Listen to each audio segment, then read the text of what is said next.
to the first DTS Toastmasters meeting of 2010.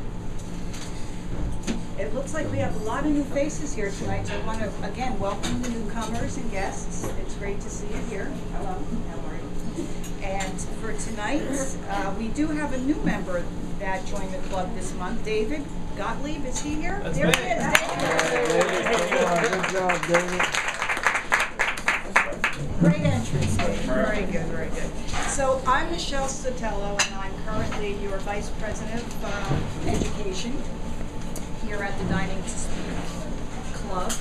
If you take a moment to look at your agenda, if you're new or our guest this evening, you'll notice that there not only is there a listing of what we'll go through tonight, but there is also on the left-hand side a small little blurb on what each role encompasses. The official role of the Toastmaster, as you'll note on the agenda, is to coordinate the agenda and keep the meeting dynamic and interesting. I hope I can achieve somewhat close to that this evening.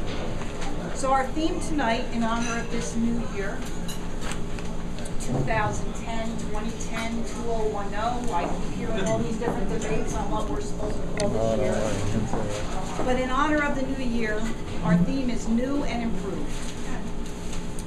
Tonight, we will talk about what's new and improved in our lives. We'll have a 30-second go-around where each one of us will get to share if you so choose to. If you're a guest or you're new, you don't have to share. You can pass. So you can think about that for a minute, if that's okay. The beginning of each year, for hundreds, if not thousands of years, people have been making New Year's resolutions. Unfortunately, 90% of New Year's resolutions fail. But if you're a Toastmaster, I believe that percentage moves up because Toastmasters are usually very interested in goals and reaching those goals. So tonight, our first role for the evening is the role of inspiration. And the person who does inspiration will get us inspired for the evening. Tonight, our own Ed Sullivan will be giving us the inspiration. Thank you,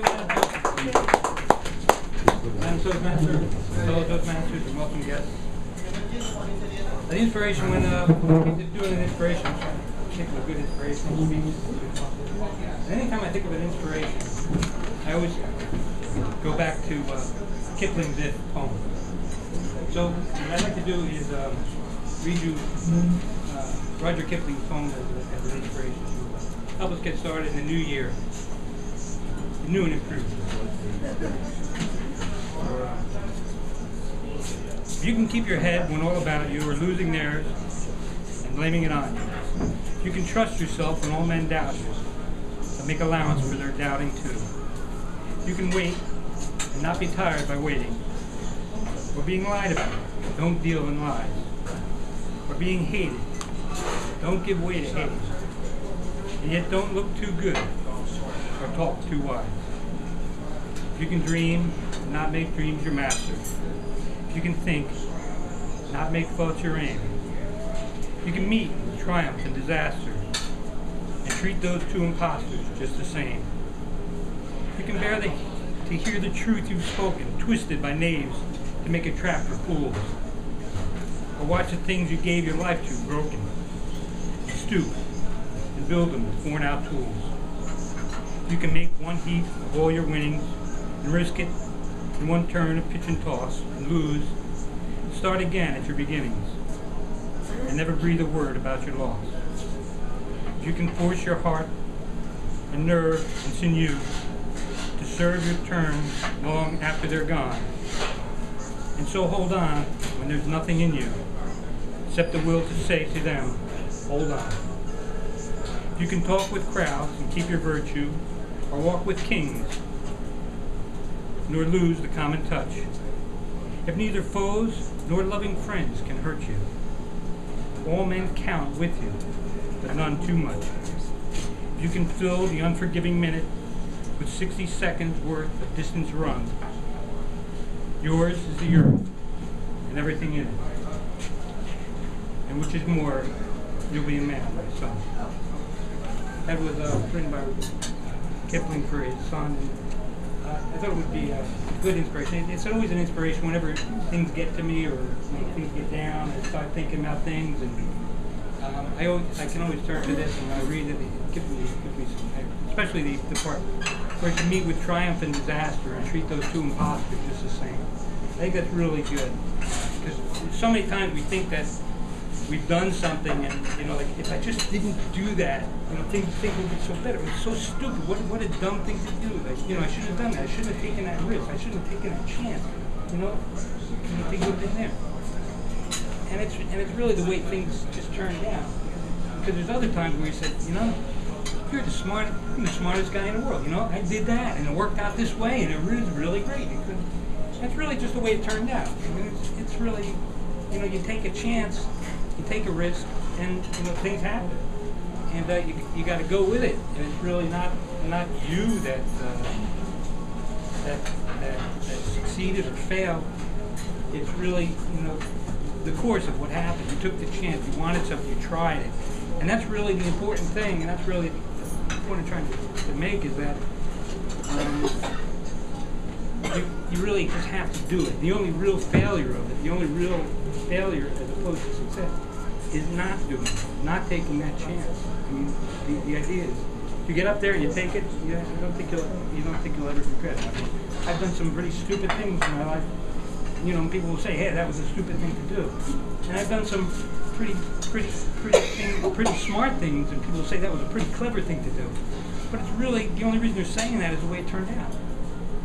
Like that clever thing that I did, if that was a disaster, that would have been a stupid thing that I did. But really, the only real failure is not doing it, not taking that chance. And that's where new and improved me for 2010 is to go. Take that chance. And one more thing I'd really like to get across here is to emphasize the fact that I learned that you can walk away with, and you would know this. Crocodiles can't stick out their tongue. Point of fact. Madam Toastmaster.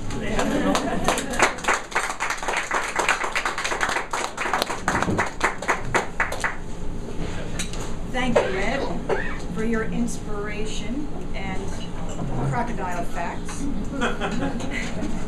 Our next role this evening is the role of the grammarian, and that will be filled by Karen Seaman. And Karen has been a distinguished Toastmaster, and she is currently the Lieutenant Governor of Marketing for our district.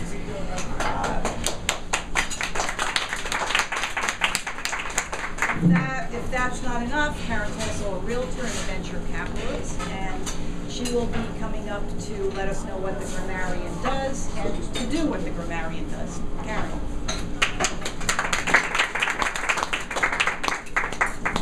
Madam Toastmaster, let's do a little dance as we go along here.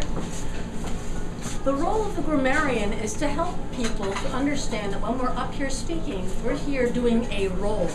And when we're doing a role, we're here is to help the audience to understand something a little bit differently than they did before. My role in the grammarian is also to give you a word so that you can try to include it in your presentation. The word for today is ameliorate. The reason, of course, that I brought the word ameliorate here today is because it means to improve. Since our theme today is new and improved, to make something better, the salve ameliorated the burn that I have on my left leg. So this is the word for today, ameliorate. Try to use it in your presentations, and I will also be counting your ums, your ahs. Every time you have an or an ah, and you happen to also use the word ameliorate, you will take off one of your ums and ahs, and you will be all the richer for it. Madam Toastmaster.